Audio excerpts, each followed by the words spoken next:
চুরি করেছো কেন, এই দেখো ভোটের রেজাল্ট। চাকরি বেঁচেছো কেন, এই দেখো ভোটের রেজাল্ট।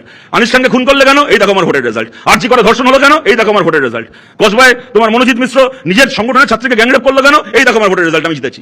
এই মানুষ আমার সঙ্গে রয়েছে। এই যে পুলিশের কাঁধে বসে থেকে পুলিশের কোলে চড়ে এই যে জনসমর্থনের গল্প শোনানো না, ওই বাংলাদেশে আর নেপালে যেরকম সরকারের নিযুক্ত সেনাপ্রধানরাই ডেকে বলেছে 8 ঘন্টার মধ্যে দেশ ছাড়ুন, নালে আবার যা হওয়ার আপনি বুঝে নেবেন, আমরা কিছু জানি না। এই পশ্চিমবাংলাতেও নয়, বিনীত গোয়েল রাজীব কুমার চিরকাল বাঁচাবে না। তারপরে আবার বলছেন ব্যালটই শেষ কথা বলে। ব্যালট শেষ করার কথা বলে তো বটে, ওই কারণে তৃণমূলের লোকেরা পঞ্চায়েত ভোটের সময় গরুর মতো ব্যালট চিবোয়, ছাগলের মতো ব্যালট চিবোয়।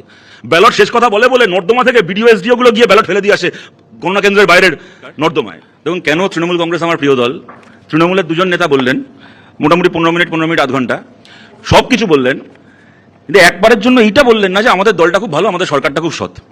কি মোটামুটি ওনার কথার মানে কি বুঝলাম যে হ্যাঁ ভাই, চুরি করি, ডাকাতি করি, আমাদের দলের লোকেরা ধর্ষণ করে, সবকিছু করে, কিন্তু আমরা একটা গণতান্ত্রিক দেশে বসবাস করি, গণতান্ত্রিক ব্যবস্থার চোর আমরা, গণতান্ত্রিক ব্যবস্থার খুনি, গণতান্ত্রিক ধর্ষক আমরা।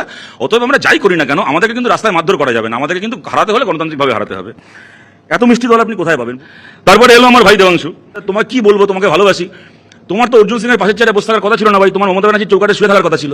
যদি 22 মে 2022 মমতা ব্যানার্জির চৌকাঠে শুয়ে থাকতে, তাহলে অর্জুন সিংয়ের ক্ষমতা ছিল তৃণমূলে আবার ঢোকে? না ঢুকতেন অর্জুন সিং, না তোমাকে এখন দাঁড়িয়ে এতগুলো কৈফিয়ত দিতে হতো।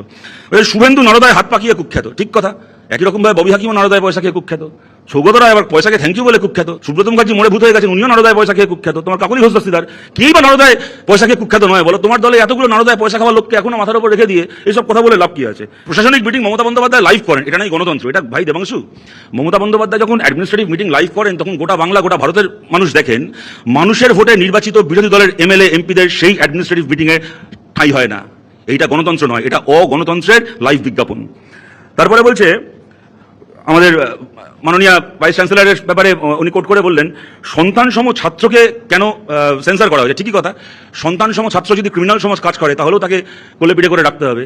যেমন মমতা বন্দ্যোপাধ্যায় কসবা ল কলেজের ওনার সন্তানসম মনোজিৎ মিশ্রকে আগলে রেখেছিলেন, তাই ওনার সন্তানসম মনোজিৎ মিশ্রর মানে কসবা ল কলেজের প্রিন্সিপালের ক্ষমতা হয়নি তার বিরুদ্ধে ব্যবস্থা নেওয়ার। সে কলেজ থেকে বেরিয়ে যাওয়ার পরও তাকে কলেজের ইজারা দিয়ে রেখেছিলেন, তাই মমতা বন্দ্যোপাধ্যায় সন্তানসম মনোজিৎ মিশ্র কি সুন্দর ধর্ষণ করে বেড়ালো, গণধর্ষণ করে বেড়ালো। এটাই তো বাংলার মডেল হবে। কোনো ছাত্র যদি ক্রিমিনালের মতো কাজ করে সত্যি তো তাকে সেন্সার করা হবে কেন? তাকে ফুলচন্দন দিয়ে পুজো করতে হবে, তবে না বাংলা, তবে না গণতন্ত্র।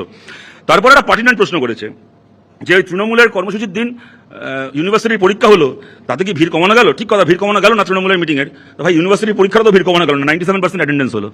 এর থেকে কি প্রমাণিত হলো?